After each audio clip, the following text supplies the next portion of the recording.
Hello students, welcome on board. This is part 2 of the chapter Human Reproduction, wherein you will be learning about the female reproductive system, which includes a pair of ovaries, female accessory ducts, external genitalia, and mammary glands. Without further ado, let's begin with the topic. Now, first we need to know that the female reproductive system includes a pair of ovaries, female accessory ducts, external genitalia, and mammary glands. Now, first we learn about the ovaries. Ovaries are the primary sex organs. They are the primary sex organs that produce female gamete, which is called ovum, and it also produces the female sex hormones,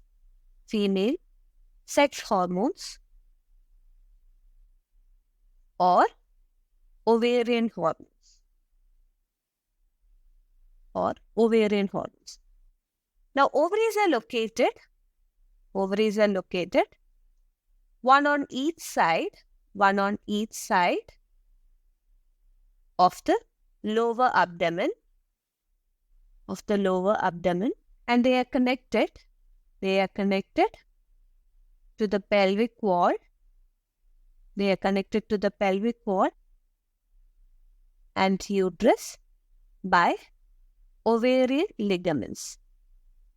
They are connected to the pelvic wall and uterus by the ovarian ligaments. Now in the picture you can see that the ovary is connected to the uterus and pelvic wall by the ovarian ligament. Alright. Now each ovary is enclosed by a thin epithelium that encloses a region called ovarian stroma. So this is the ovarian stroma, and the ovarian stroma is divided into two regions. The peripheral cortex, this is the peripheral cortex, and the inner medulla. So the ovary is enclosed by a thin epithelium,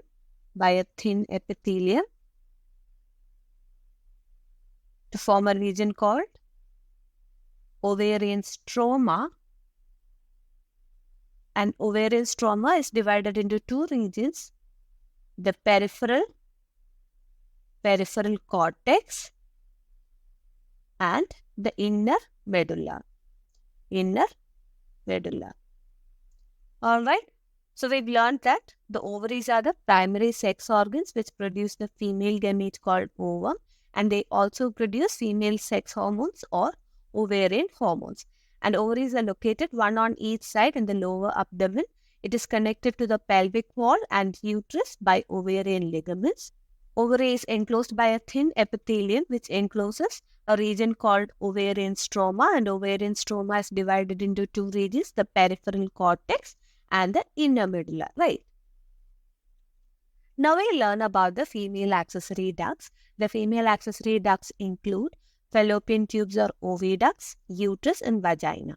First we learn about the fallopian tubes. Now you can see here the figure of a female reproductive system. Alright, and these are the fallopian tubes.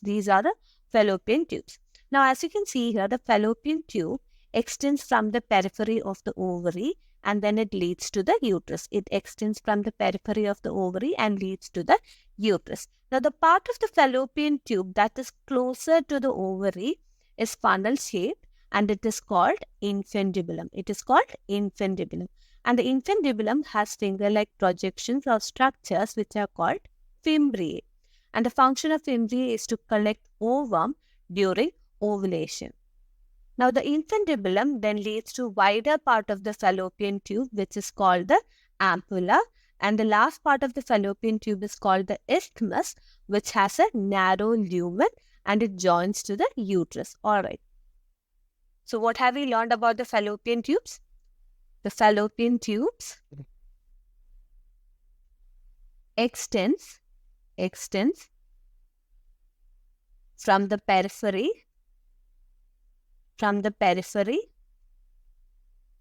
of each ovary and leads to the uterus, right? The part of the fallopian tube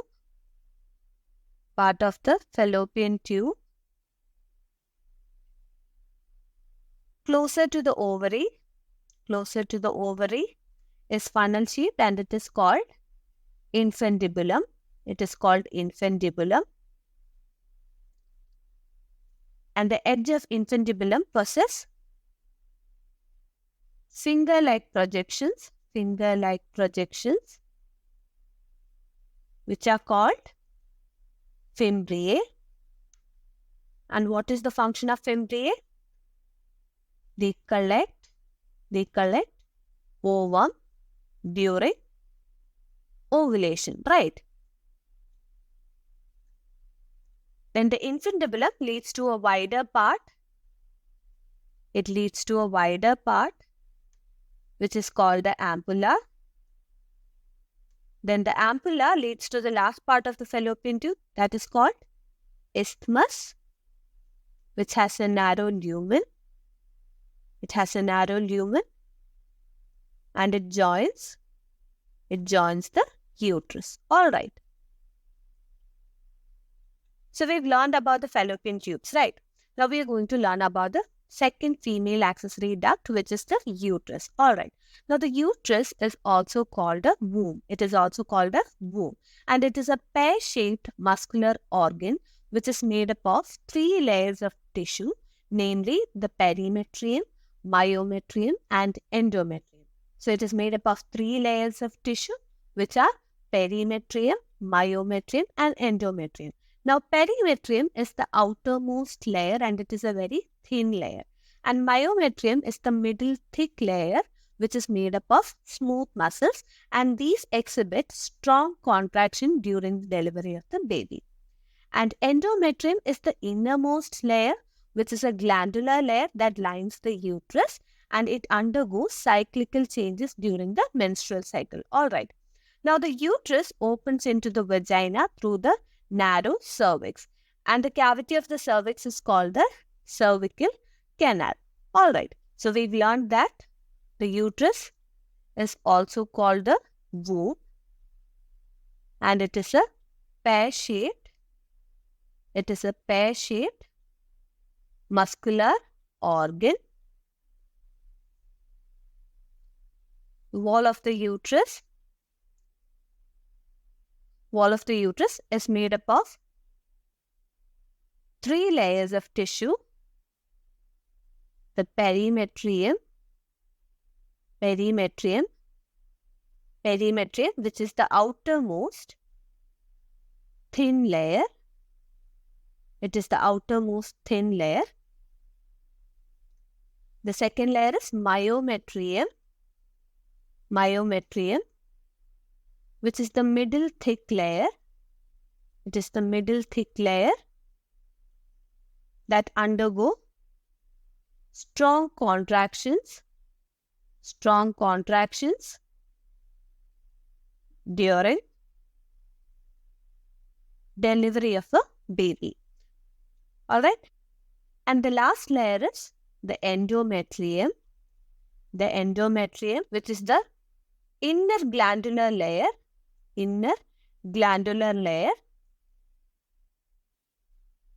that lines the uterus, and it undergoes cyclical changes during the menstrual cycle. All right. We've also learned that the uterus opens into the vagina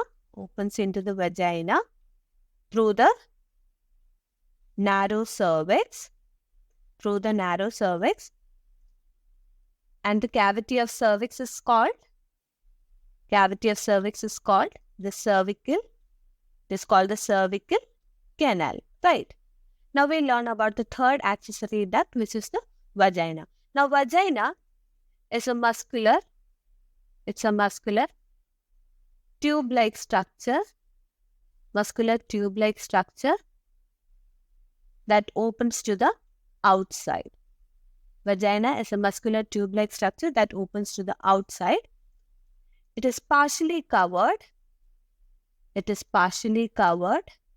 by a membrane that is called the hymen. The vagina is partially covered by a membrane which is called the hymen.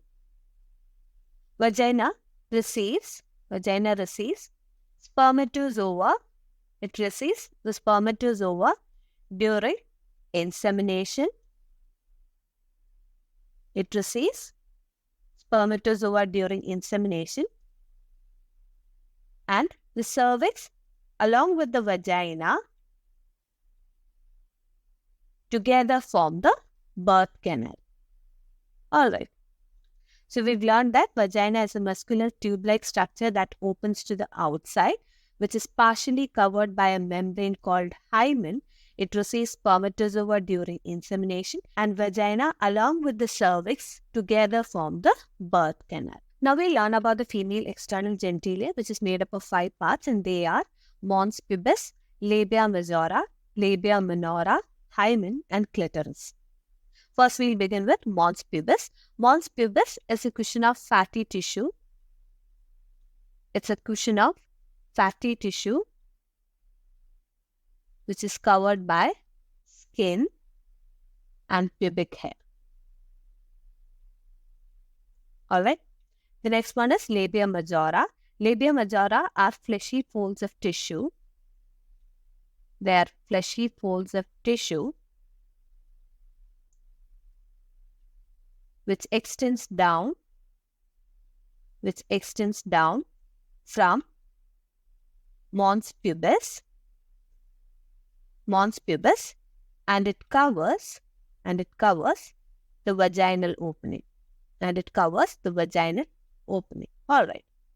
Now, labia minora are paired folds of tissues. They are paired folds of tissue which are present under the labia majora. Alright. Now we've already learned about hymen. What is hymen? It is a membrane.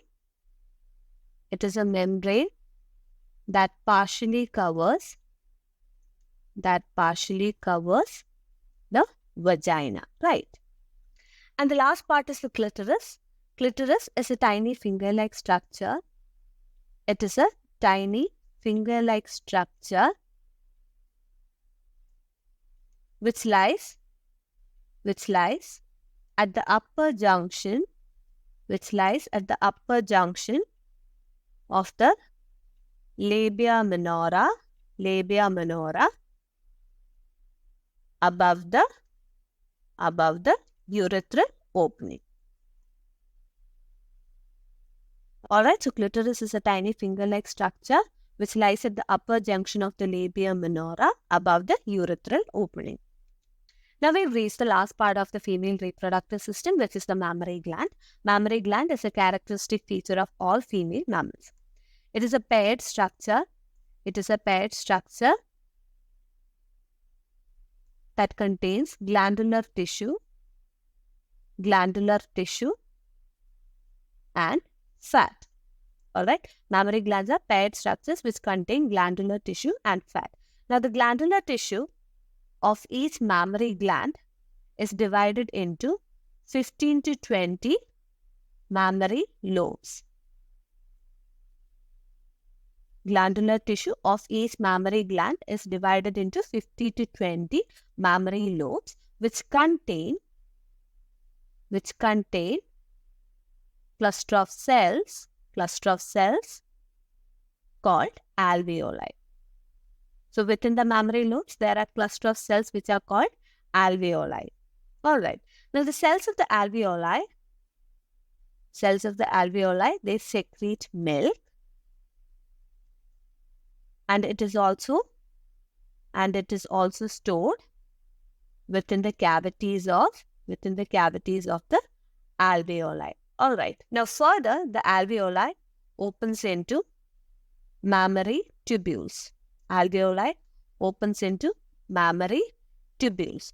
Now, mammary tubules of each mammary lobe join to form mammary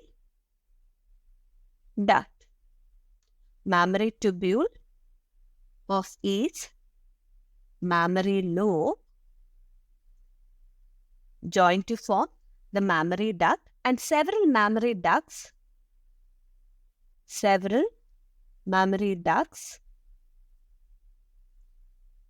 join to form a wider mammary ampulla. Several mammary ducts joins to form a wider mammary ampulla, which is connected to the lactiferous duct,